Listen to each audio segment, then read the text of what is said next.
పనస పొట్టు ఉడుకుతూ ఉంది. ఉడికిన తర్వాత రెండు కలుపుతాం. గిన్నె పెట్టుకొని గిన్నెలో ఆయిల్ వేసుకున్నాను. 3 స్పూన్ల ఆయిల్ వేసుకొని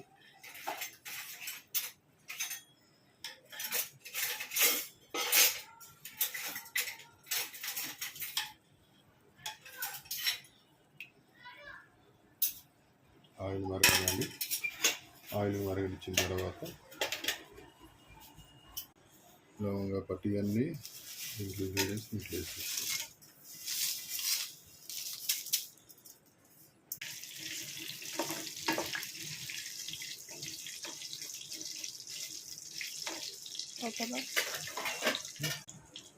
ఆల్రెడీ ఉడకపెట్టుకున్న ఇది ఉన్నది కానీ స్టవ్లో కుక్కర్లో ఇదంతా దీంట్లో వేసేసుకున్నాం.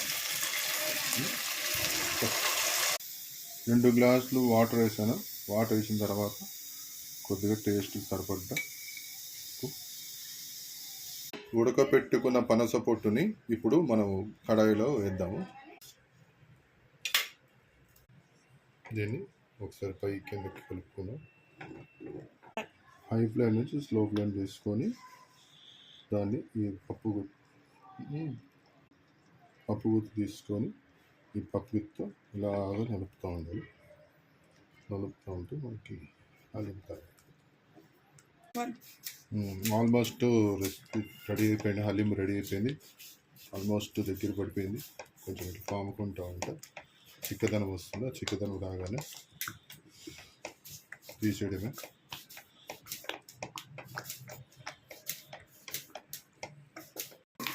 కొద్దిగా కొత్తిమీర వేసుకుని ఆల్మోస్ట్ అయిపోయినట్టు ఇది హలీం రెడీ అయిపోయిందండి.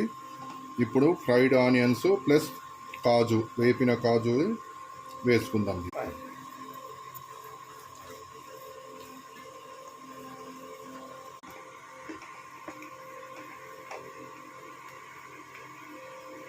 హలీం రెడీ అయిపోయిందండి.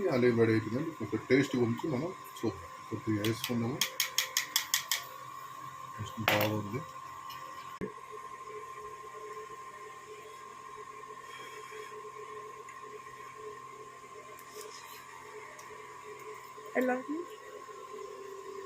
సూపర్ టేస్ట్ అండి. సూపర్ టేస్ట్ మంచిగా ఉంది.